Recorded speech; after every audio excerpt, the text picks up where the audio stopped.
Leemos el Salmo 19, vamos a leer el versículo 1. Dice así en el nombre del Señor: los cielos cuentan la gloria de Dios y el firmamento anuncia la obra de sus manos. Amén. Gloria a Dios. Bendito sea el nombre del Señor. En una ocasión, un caballero cristiano, empresario, invitó a un amigo que era ateo a que fuera a su casa de campo, una casa de lujo que él tenía en el campo.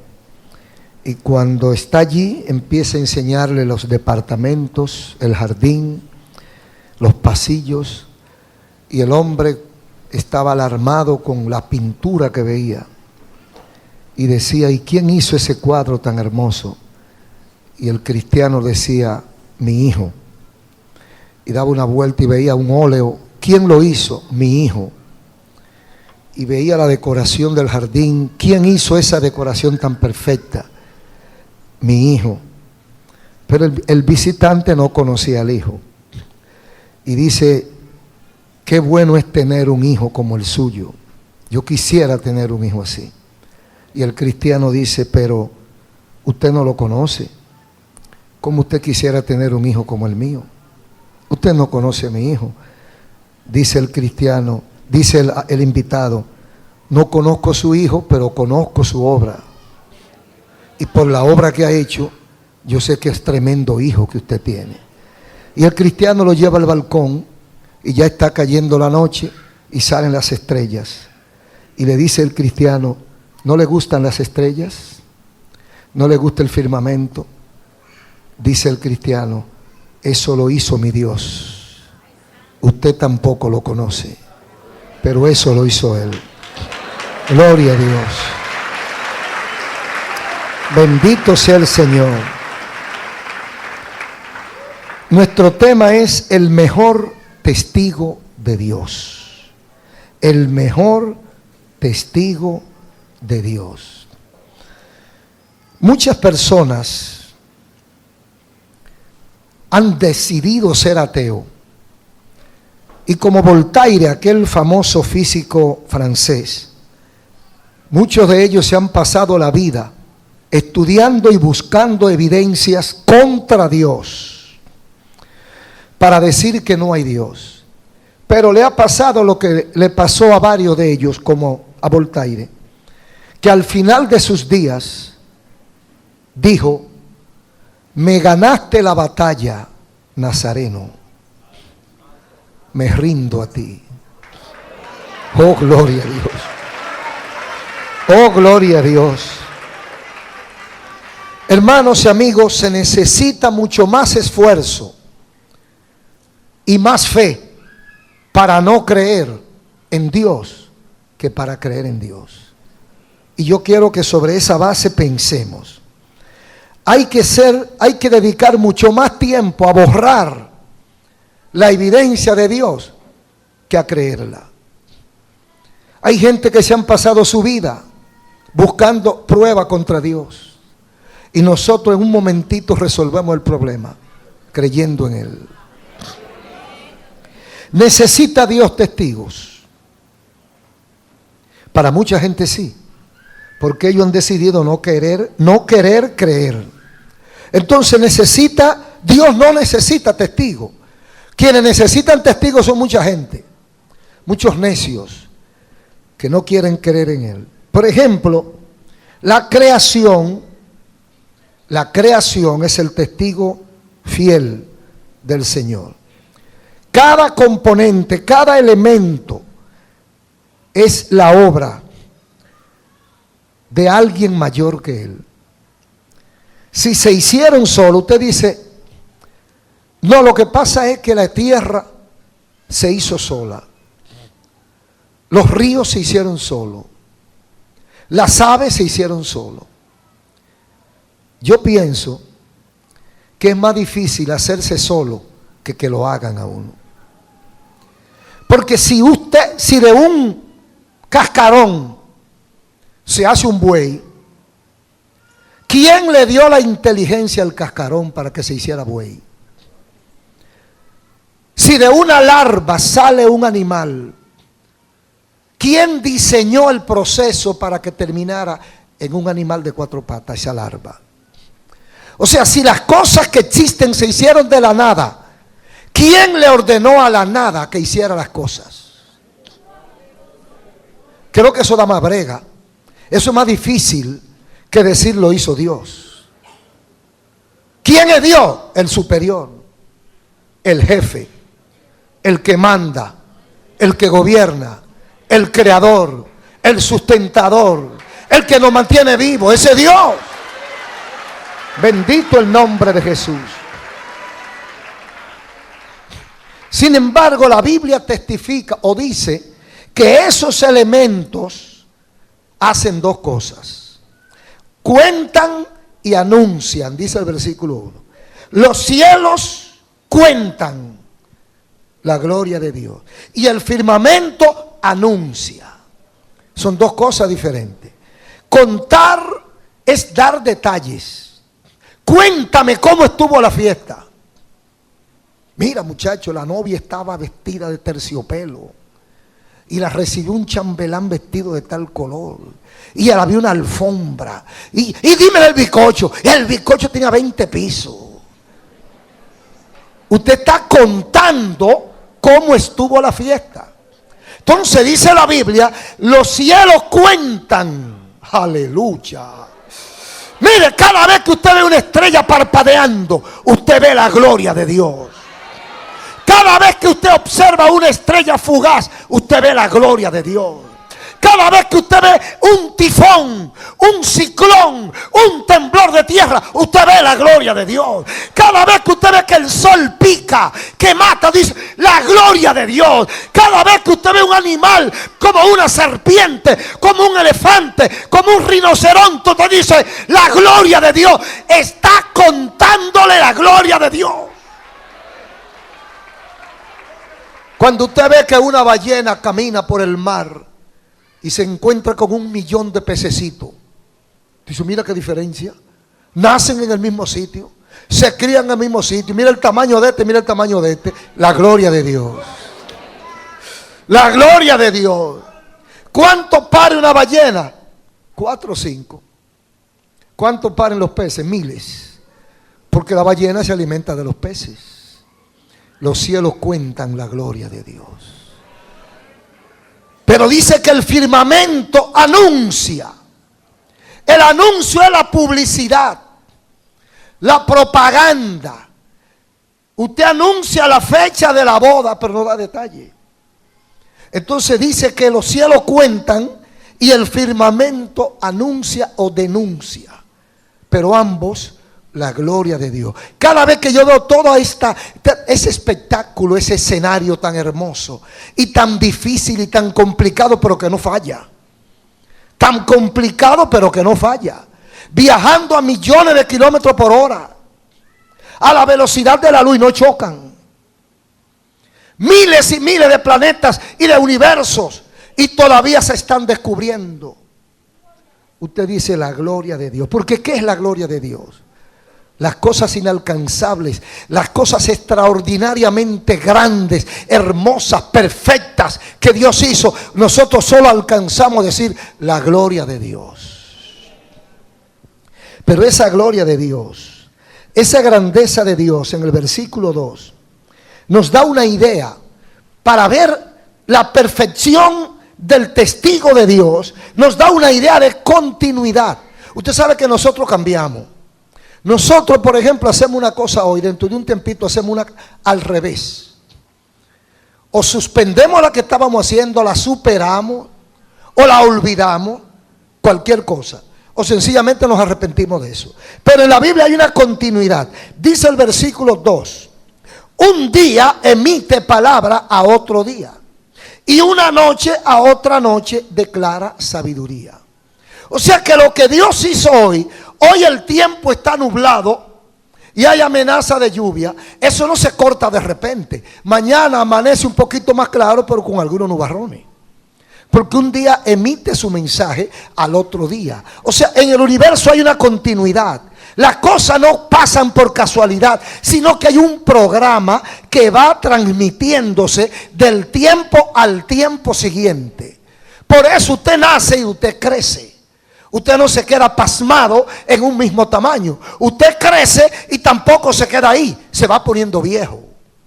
Y a veces se va poniendo chiquito, porque cuando uno va para viejo, dice que se pone chiquito.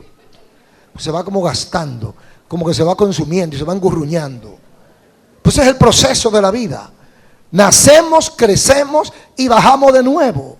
¿Por qué? Porque un día emite palabra a otro día y una noche a otra noche sabiduría. Declara sabiduría, versículo 2.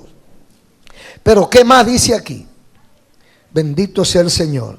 Además de esa transmisión, de esa continuidad del programa, porque Dios no es como los hombres. Eso se ve mucho en política.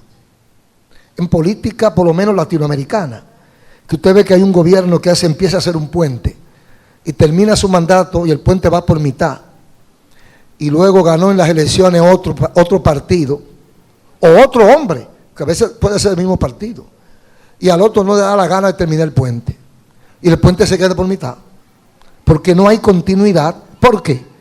Para que aquel no se lleve mi gloria. Pero como Dios no tiene ese problema, Dios le da continuidad a su trabajo y lo que comienza, Dios lo termina. Gloria a Dios. Entonces, en ese sentido, dice el versículo 3, hablando de una comunicación perfecta que hay en ese mundo que Dios hizo.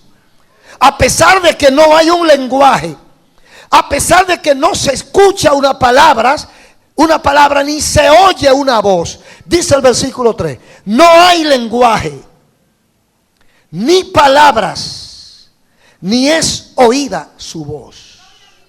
Esas son las tres formas de comunicación: lenguaje, palabra y voz.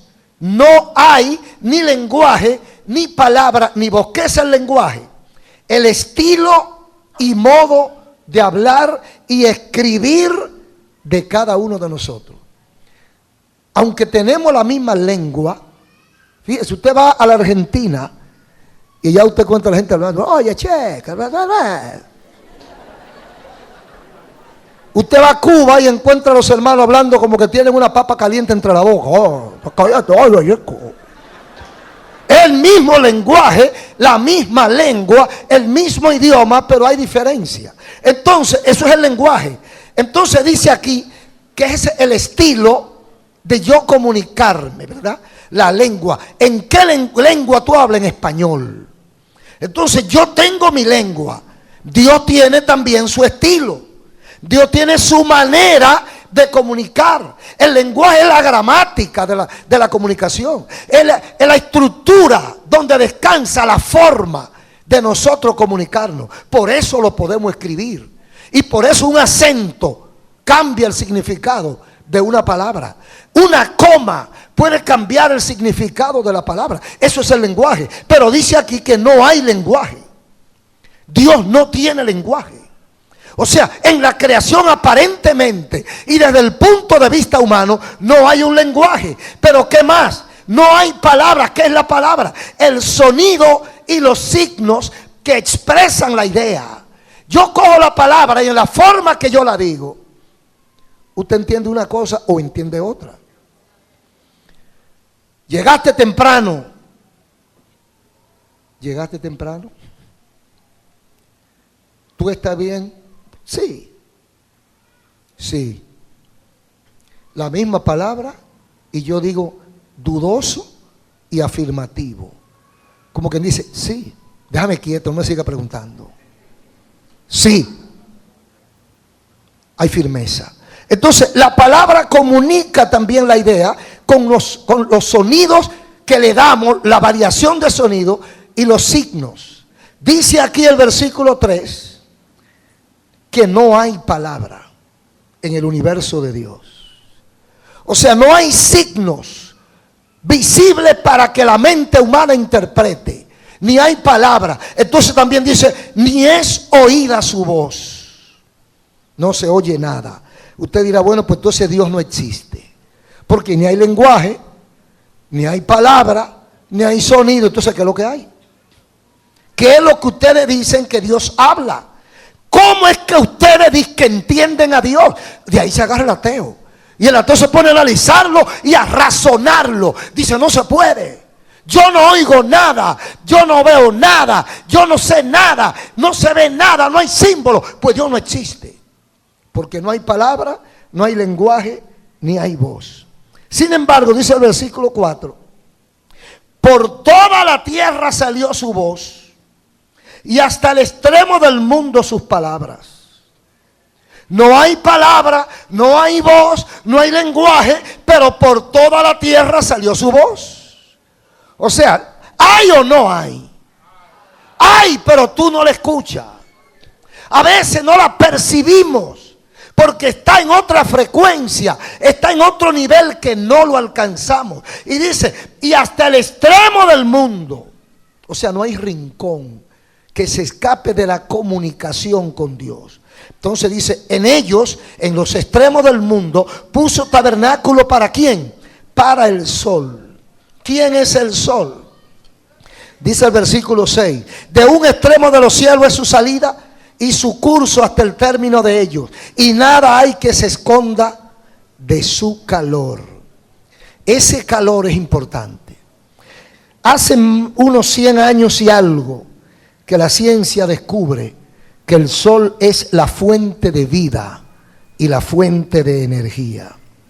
El sol es como fuente de vida y energía, y hace poco que lo confirmamos. Aquí dice que nada hay que se esconda de su calor. Mire, sin el sol, sin el calor del sol, no estuviésemos vivos. Las plantas no germinarían, los frutos no se madurarían, nada, porque toda esa vida viene del sol. La energía que hay en el mundo, eléctrica o física, orgánica o del tipo que sea, toda la energía viene del sol. Inclusive hasta las mareas, hasta la influencia que ejerce el sol sobre la tierra determina los movimientos. Entonces, la Biblia dice que es la fuente y no hay nada que se esconda del sol. Y sigue, todo eso son testigos, porque el sol no es Dios. El sol es un emisario. El sol es parte de lo que dice el versículo 1. Los cielos cuentan la gloria de Dios y el firmamento anuncia la obra de sus manos. Entonces, cuando yo veo el sol y su multifacética funciones, yo tengo que ver la gloria de Dios. O sea, el sol no es Dios, pero es un emisario de Dios. Muchos salvajes antes, cuando la gente estaba un poco cerrada, adoraban al sol, porque lo veían como un Dios, porque todo depende del sol. Entonces, la Biblia lo presenta como un elemento que atestigua la gloria y la grandeza de Dios. Dice el versículo 7, habla del poder de su palabra, que también es un testigo de su gloria. 3 pruebas, que hay 6, quiero mencionar 3. 3 pruebas de su efectividad. Dice el versículo 7, la ley de Jehová es perfecta, que convierte el alma. Número 1, la ley de Jehová es perfecta, que convierte el alma. Número 2, el testimonio de Jehová es fiel, que hace sabio el sencillo.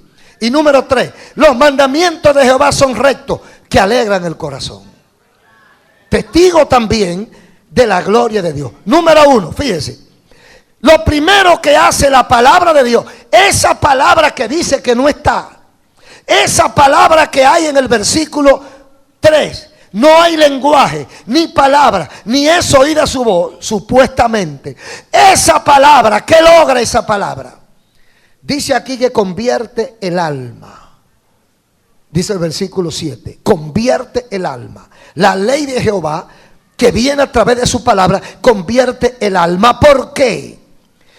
Al convertir el alma, oiga bien, significa restaurar nuestra relación con Dios. Significa darle importancia a la parte espiritual que todos llevamos dentro.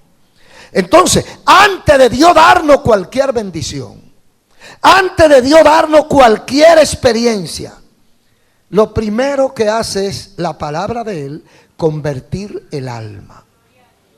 ¿Sabe por qué? Porque una bendición a una alma no convertida le hace más daño que bien.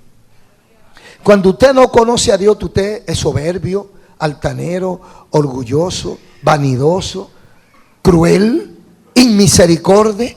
Entonces, si Dios le da poder, autoridad o cualquier bendición, usted se va a burlar del otro. Usted se va a creer que usted es mejor que los otros y que Dios lo trata a usted diferente porque usted es más bonito que los otros. Entonces, lo primero que Dios hace, oiga bien, porque mucha gente está pidiendo bendición, mucha gente está peleando con Dios para que le dé cosas, pero ¿se ha convertido tu alma? ¿Ha cambiado tu vida? Convertirse es dar la vuelta, no completa sino media, así, espalda para donde estaba el frente. Entonces, lo primero que hace Dios estratégicamente, cuando comienza una relación con nosotros, con el propósito de bendecirte, adulto o joven, lo primero que va a hacer Dios es convertir tu alma. Porque imagínese usted que usted le dé poder a un loco, ¿verdad? Que es un problema. Primero usted tiene que, es como antes cuando la gente pensaba diferente. Para darle una licencia de conducir, lo examinaban. Y hasta un examen médico lo hacían, porque no podían darle licencia a un loco. Porque si esa persona tenía un problema aquí y andaba en un camión, en cualquier momento se iba a meter entre una casa o un colegio, iba a ser un desorden.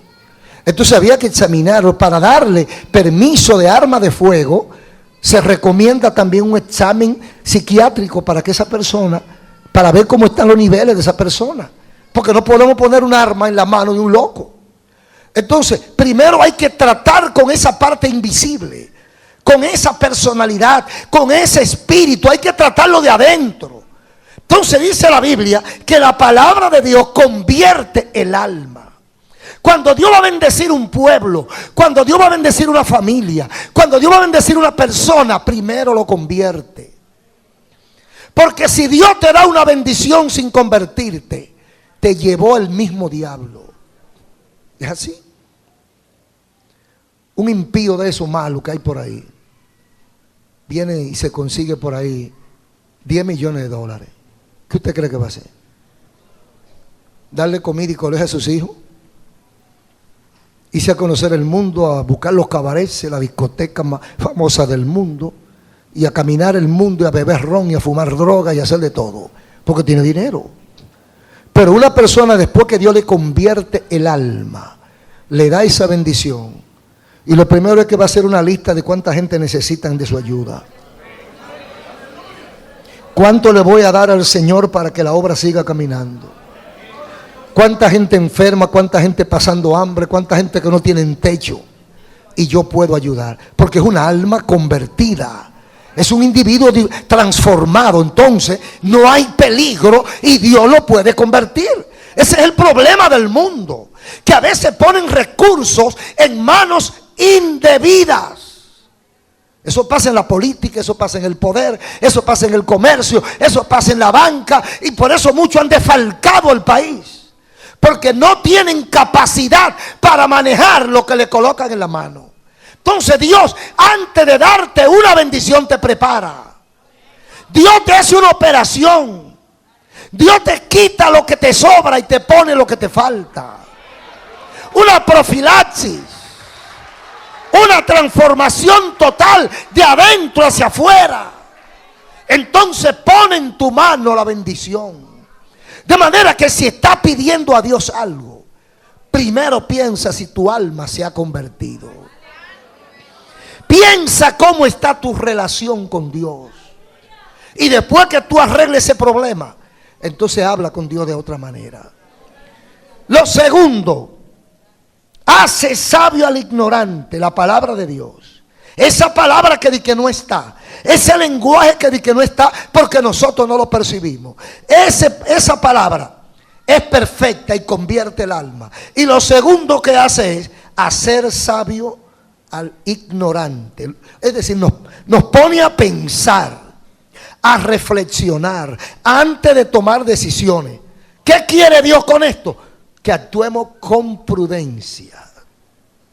Dice el versículo: hace sabio al sencillo. Sabio aquí es aquel que sabe lo que está haciendo. Sabio aquí es aquel que piensa antes de actuar. Sabio aquí es aquel que cuando compra un carro sabe por qué lo va a comprar y para qué lo va a comprar. Y compra al mejor precio, la mejor calidad. Sabio es el que analiza. Sabio es el que estudia. Sabio es el que se detiene a reflexionar. Yo me voy a casar porque sí. Porque ese hombre o esa mujer me gusta. Eso no es ser sabio. Además de que me gusta, tengo que averiguar si me conviene. Porque la belleza hastía. La belleza cansa. Y a usted luego se le olvida que le gustaba. Si el tratamiento que le da es grosero y desproporcionado, usted luego lo va a aborrecer con todo y su belleza. Pero si usted se casa con la cabeza, si usted piensa antes de dar un paso, usted dice: no es tan lindo, pero es bueno, promete mucho, seré feliz con él. Llegaremos a la ancianidad juntos, porque es manso, es inteligente, es trabajador, es cariñoso y es fiel. Entonces dice aquí que al sencillo esta palabra lo hace sabio. Por eso es que la gente dice que los evangélicos saben mucho, porque lo primero que hacen los evangélicos es que oran. Imagínese usted: Señor, ¿me conviene eso? Señor, si no me conviene, quítalo del medio. Repréndelo. Señor, y si me conviene, quita todos los obstáculos y dámelo. Sabio al sencillo. Gloria a Dios. Hay mucha gente que no avanza porque no son sabios. No hacen buenos negocios. Sus decisiones no son analizadas, sino que se mete por un impulso y hacen instintivamente cualquier cosa, y después que lo hacen le pesa, pero ya está hecho. Entonces de ahí es que nos cuida el Señor. El sencillo no piensa, el sencillo no calcula, el sencillo actúa como los niños. Los niños, usted le presenta un pajarito de muchos colores y allá van, no atraído por el pajarito sino por los colores. Él no sabe si es un alacrán o es un ciempié, o es un animal que lo puede picar, pero tiene muchos colores bonitos y el niño va, porque el niño es sencillo. Entonces el sabio se detiene como el chivo. Dice la gente que el chivo, cuando hay un ruido, la cabra sale corriendo. Lo primero que hace es salir corriendo y después se para por allá, se echa a ver qué es.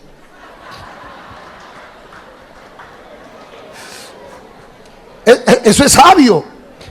Y que yo voy a correr por si acaso. Si me conviene, vuelvo. Pero si no me conviene, ya yo estoy lejos. Gloria a Dios. Porque hasta los animales Dios le ha puesto esa inteligencia. Sin embargo, nosotros los hombres, más que las mujeres, a veces damos demostraciones de que no somos sabios. Somos más sencillos de la cuenta. Usted ve que el hombre se queda mirando a la mujer por detrás, ni siquiera por delante. Oye, ni siquiera de frente, por detrás. Y se queda y dice: gloria a Dios. Mira, y se van con la mujer, le caen detrás a la mujer. Y si la mujer se le puso un poquito fácil, se fueron con ella. Pero él no sabe lo que va ahí. Él no sabe lo que lleva. A lo mejor lleva un SIDA, mire, un SIDA maduro ahí, loco por gotear. Y usted está cavando su propia tumba. Pero como no pensó, eso ha pasado mucho por una zona La zona de acá del país, para allá, al final allá, no digo nombre, ustedes lo conocen, allá al final llegando a la costa, ha pasado mucho eso, me lo han contado muchachos. Hubo uno que se convirtió y me lo dijo, ya estaba herido por el SIDA. Pero el que llegó una francesa, de esas mujeres como que parece que la mandaron a hacer, con todas las medidas. Y esa jovencita, bonita, y le cae atrás. Y se pone enamorada, ella enamorándolo a él. Él nos resistió 2 veces. La segunda vez, él le fajó, le marchó. Él no se detuvo a pensar, ¿será verdad tanta belleza? Él no se detuvo a pensar, ¿y por qué ella anda detrás de mí? Yo hubiera sido él, me voy al espejo primero. Y digo, déjame observarme, a ver qué es lo que ella está mirando en mí. Y la conclusión hubiera sido, ella parece que está equivocada. Ella no cree lo que está mirando, ella no sabe lo que está mirando. Por lo tanto, yo voy a soltar ese sitio. Me voy de ahí, no le voy a hacer caso. Porque pensé un poquito, aparte de lo espiritual, materialmente, usted piensa un poquito, deténgase antes. Mira, un carro que vale 3 millones de pesos, te lo estoy dando por 300,000 pesos. ¿Qué pasa, varón? ¿Por qué tan barato? El sencillo va y busca un préstamo. Y va y lo compra. El negocio del año. Me estoy ganando 2 millones y pico de pesos en un carro. Préstame tanto y lo consigue y lo compra. A los 2 o 3 días viene la policía a buscar el carro. Y él preso. Preso y sin carro y con deuda. ¿Por qué? No pensó. Dios hace sabio al sencillo. El evangélico le vienen con una oferta y se detiene. Dice, Satanás tiene muchos jueguitos sucios y nosotros estamos en un campo ajeno aquí. Déjame orar primero, varón. Pero tú no ves que ese carro es de buena marca y está en perfecta condición. Varón, voy a orar. Aleluya. Mañana yo te aviso. Pero vas a perder una oportunidad como esa. No te apures, yo voy a orar. Si es mío, Dios me lo guarda. Oh, gloria a Dios.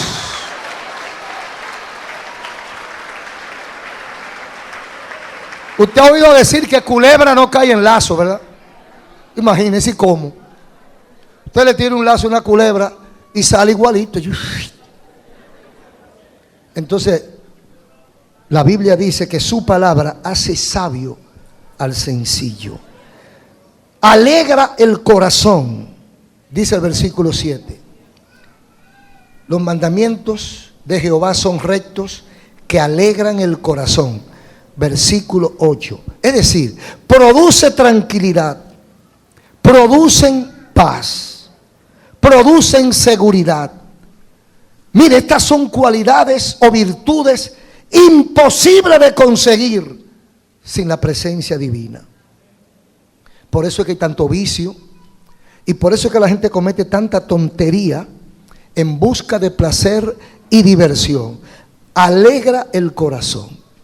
La gente dice, yo estoy aquí buscando un poquito de alegría, un poquito de placer. Estaba un poco triste y me fui de viaje. Estaba un poco triste y me metí en una discoteca buscando alegría del corazón. Entonces la Biblia dice aquí que la palabra de Dios alegra el corazón. ¿Será verdad? ¿Será verdad que la palabra de Dios alegra el corazón? Yo no sé cómo es que lo hace, pero yo le puedo garantizar que lo hace. Yo no sé de qué mecanismos Dios se vale para lograrlo, pero la palabra de Dios alegra el alma, alegra el corazón. ¡Oh, gloria a Dios! No hay medida, no hay termómetro, no hay forma de medir el nivel de paz que siente un alma cuando está en la presencia de Dios. Mire, el impío anda asustado. El que no tiene su relación bien con Dios se espanta de su propia sombra. El Hijo de Dios anda tranquilo, anda en paz. Porque el primer problema del hombre es su enemistad con Dios.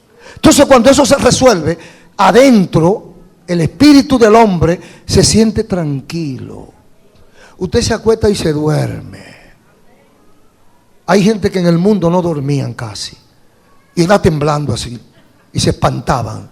Después que usted entrega su vida a Cristo, dice el salmista: en paz me acostaré y así mismo dormiré, porque solo tú, Jehová, me ayudará a estar confiado. Entonces, cuando uno conoce esa palabra, cuando uno cree en esa realidad del poder de Dios, cuando ese testimonio, porque yo soy un testimonio de Dios, usted es un testimonio, todos nosotros somos testigos de la gloria de Dios. Estamos hablando del mejor testigo de Dios. Su palabra es un testigo de Dios. ¿Qué tiene la palabra de Dios? Usted, mire, cuando Cristo andaba predicando, alguna gente decía que le gustaba escuchar a Jesús. Y decían por qué. Decía, porque Él habla no como los fariseos. Él habla como quien tiene autoridad. ¿Qué quería decir eso? O sea, las palabras de Jesús llegaban al alma. Ellos sentían esa palabra. La gente dice, cuando yo oigo un mensaje evangélico, se me engrifan los pelos. Otros dicen, el corazón se me acelera. Y yo le pregunto, ¿cómo te sientes? ¿Peor o mejor? Me dice, mejor. Digo, ¿entonces sigue ahí? Sigue por ahí entonces. Hay gente que le huye a Dios porque se teme a sí mismo. Entonces, uno de los testigos de la realidad de Dios es su palabra. El poder de su palabra. La palabra de Dios tiene poder que transforma el alma impía. Y tiene tanto poder que alegra el corazón. A veces muchos inconversos, amigos, especialmente esposos de mujeres cristianas, dice, yo no sé qué es lo que tanto ustedes buscan en la iglesia. Yo no sé a qué ustedes van y se pasan 2, 3 horas metidos entre la iglesia. O sea, porque él entiende que uno está perdiendo su tiempo. Porque él no sabe qué es lo que sienten los que están aquí dentro de la iglesia.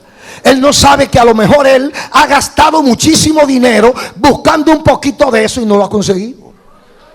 Él no entiende que a lo mejor a él le dieron 2 botellazos en una discoteca tratando de buscar alegría y no la consiguió. Y que esa paz, esa alegría, ese placer lo conseguimos en abundancia gratis aquí en la casa de Dios. ¡Oh, gloria a Dios! No hay que pagarlo, no hay que comprarlo. Cristo lo compró en la cruz del Calvario. ¡Oh, gloria a su nombre! ¡Oh, gloria a Dios! Y si alguien te lo quiere vender, si alguien le pone precio, repréndelo en el nombre de Jesús. Porque la Biblia dice que es gratis. Gratis, venid a mí, comprad y comed, sin dinero y sin precio. Isaías 55. Sin dinero y sin precio, vino y leche. Entonces la palabra de Dios alegra el corazón. Y la gente anda buscando eso. Especialmente los jóvenes. A veces los jóvenes creen que el sexo es su solución. A veces creen que es ron, que la droga, que el dinero. Pero el que ha logrado conseguir todo eso termina como Voltaire. Ganaste, Nazareno. La gloria de Dios no está en el sexo. La gloria de Dios no está en el dinero. La gloria de Dios no está en el ron y en los vicios. La gloria de Dios se manifiesta ante un corazón humillado que le busca con sinceridad. Oh, gloria a Dios. Ese es el mejor testigo de la gloria de Dios. Otra evidencia de esta realidad divina, otro testigo de la gloria de Dios está en el 11:12, versículos 11 y 12. No te alejes de mí porque la angustia está cerca, porque no hay quien ayude. Me han rodeado muchos toros Corrijo, leía el capítulo 22. 19, 11 y 12. Tu siervo es además amonestado con ellos. En guardarlos hay grande galardón. ¿Quién podrá entender sus propios errores? Líbrame de los que me son ocultos. Fíjese, ¿qué hizo David? ¿Qué hizo el salmista? Y que nosotros podemos copiar. Porque el hombre está buscando el mejor testigo de Dios, que es su propia gloria. Pero esa gloria tiene diferentes manifestaciones. Mire, está aquí. ¿Qué hace David aquí en los versículos 11 y 12 de Salmo 19? Acepta la amonestación, porque esto produce beneficios reales y cambios. Aceptar la palabra de Dios produce cambios, y cambios positivos en tu vida, en tu conducta, en tu familia, en tu profesión y en todo. Cambios positivos cuando aceptamos la palabra de Dios. Tu siervo es amonestado. En guardarlos, en guardar tu palabra, hay grande galardón. Segundo, descubro en su palabra mis errores. Yo descubro quién soy. Esto significa crecimiento espiritual. Esto significa discernimiento de lo bueno y de lo malo, para entender que no soy perfecto y que debe haber algo más que yo desconozco. Por eso dice: líbrame de lo oculto, líbrame de lo que yo no conozco, líbrame de los que me son ocultos. ¿Cuántas cosas hay por ahí que usted no sabe y que a lo mejor vienen en contra de usted? ¿Qué será de nosotros dentro de 2 o 3 años? ¿Dónde estaremos? ¿Qué habrá pasado en nuestra familia? No hay manera de averiguarlo. No hay forma de averiguarlo. Porque a veces la gente cree que la informática le puede ayudar. Le puede ayudar a partir del programa que usted le meta dentro de la computadora, a partir de las informaciones que usted le suministre. Pero no sabe el futuro, no hay manera de saberlo. Dice David: líbrame de los que me son ocultos. ¿Por qué? Porque yo necesito, ese es un beneficio de la realidad divina, de la gloria de Dios, que Dios puede ayudarme aún de lo que yo desconozco, hermano. Aún de lo que yo no sé. Usted dice: pero yo no tengo enemigos. ¿Cree usted que no tiene enemigos? Hay gente que son enemigos suyos porque no le gusta su nombre, o porque usted ha tenido éxito en su trabajo, o porque usted ha tenido éxito en el negocio. Son enemigos suyos y usted no lo sabe. Entonces dice: líbrame de lo que son ocultos, porque eso es parte de la evidencia de Dios. Dios cuida. Ese es otro testigo. A nosotros nos cuida Dios, porque nuestra alma ha sido convertida a Él y a Él le rendimos culto. Entonces Él me cuida aún de lo que yo desconozco, porque de lo que yo conozco yo oro. Señor, mira, fulano de tal me quiere hacer daño, cuídame de él. Señor, mira, voy a tal parte y quiero que tú me guíes en el tránsito para no tener accidente. Eso yo lo conozco. Pero yo no sé que va a caer de arriba un meteorito. Eso es oculto. Yo no sé lo que está pensando un demonio en una esquina cuando yo vaya a pasar un francotirador y me está acechando. ¡Pam! Tiro. Entonces líbrame de eso, porque tú también eres grande en eso. En tercer lugar, descubro mis errores. No, pide ayuda contra la soberbia, versículo 13. Preserva a tu siervo de las soberbias, que no se enseñoren de mí. Aleluya. Hermano, eso es grande, la soberbia. La soberbia es mala, es el primer pecado cometido en el mundo. El primer pecado fue la soberbia, y de ahí se deriva todo lo demás. Cuando yo me creo ser yo y merecedor de todo, y yo subestimo a los demás. Nadie vale nada, solo valgo yo. Eso es soberbia. Entonces esa soberbia me lleva a cometer abusos, a cometer errores. Pero como soy yo que lo cometo, no son errores. Son errores si lo comete otro. Son pecados si lo comete fulano. Pero si lo cometo no, eso está bien. Lo hizo el rey. Ahí no hay problema. Entonces dice David que lo libre de la soberbia, porque ahora entiende las consecuencias e importancia de este pecado. Y finalmente, ¿qué dice él entonces? Finalmente dice el versículo 13: entonces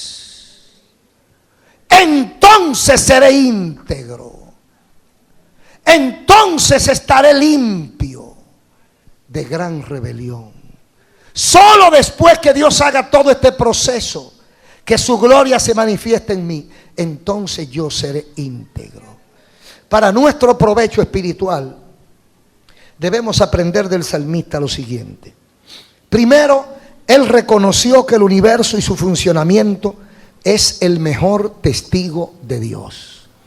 No hay otra manera de usted confirmar la gloria de Dios que no sea a través de lo que Dios ha hecho, incluyéndolo a usted. ¿Usted ha visto una máquina más perfecta que nosotros mismos? Que produce todo. Mire, la ciencia médica ha logrado muchas cosas, pero hay muchas cosas que usted, si no va al médico, se sana también. Porque el mismo cuerpo produce su antídoto. Lo que pasa es que uno se acelera. Y como hay una ciencia por ahí a disposición, a veces usted tiene una gripe, una infección y se pone en manos del médico y se coge 15 días con la medicina para sanarse. El otro que no sabía que había que ir al médico se sanó en 10. En el campo se quedó y se dio un par de té y se sanó en 10 días de la misma infección. Porque el cuerpo está preparado para sobrevivir y vivir hasta el día que Dios ha determinado. Nosotros teníamos un pastor que no iba al médico. Y yo no estoy diciendo a usted que no vaya, pero yo estoy diciendo lo que él hizo. Él no iba al médico. Él decía que no iba al médico nunca, porque él le servía a Dios y Jehová era su sanador. Y nunca fue al médico. Cuando se enfermó de gravedad, no fue, lo llevaron. Ya no era él. Lo llevaron al médico y llegó muerto. No fue al médico, se fue con Cristo. Gloria. Oh, gloria a Dios. Pero para eso hay que depender mucho de Dios y ser sumiso a Dios. Porque la gente se resiste a la voluntad de Dios. Si Dios quiere, usted se vaya mañana. Dice, no, mañana no. Dame un chance. Mira, te va dentro de 5 años. Ay, no, dame 10 aunque sea. Pero cuando va por 9:30, ya comenzó a orar, Señor, empuja la cosa para allá, porque no me quiero ir ahora. O sea, no nos queremos despegar de aquí. Y por eso usted ve trasplante para allá y trasplante para acá. Y que se quita un riñón y se pone el otro. Hasta, mira, de momento van a ponerle a un hombre un riñón de buey. A ver si resiste. Entonces se cambian las cosas. Mire, le cambian el riñón, le trasplantan el riñón, después necesita el corazón, le trasplantan el corazón, después el páncreas. Y cuando viene a ver, se muere de una fiebre. ¿Por qué? Porque llegó la hora. Entonces nosotros estamos sujetos, querramos o no, sujetos a la voluntad de Dios. Nadie se muere en la víspera, hermano. Yo creo que nos morimos el día que Dios dijo que nos íbamos a morir. En segundo lugar, descubre la existencia de un mensaje. David descubre que aquí hay un mensaje de Dios para él. Y que en cada fenómeno natural, hermano y amigo, cada manifestación de la naturaleza, hay un mensaje de Dios. Donde quiera, el sol brilla o no brilla, es un mensaje de Dios. Tembló la tierra, es un mensaje de Dios. Eso lo entendió David, que en cada fenómeno natural hay un mensaje que hay que respetar y hay que honrar a Dios en esa manifestación. Y por último, David dice que lo ayudará a 2 cosas que todo ser humano anhela y que necesita: alcanzar la integridad y ser libre del gran castigo final. El mejor testigo de Dios es su creación, y dentro de esa creación estamos todos nosotros. Un hombre, una mujer inteligente, la gloria de Dios. Todas las cosas bonitas que nos pasan, Dios las permite. Somos testigos de la gloria de Dios. Somos testigos de la gloria de Dios. Lo que pasa es que no todos lo reconocen. Si usted lo reconoce, el primer beneficiado será usted. Un aplauso al Señor. Gloria a Dios.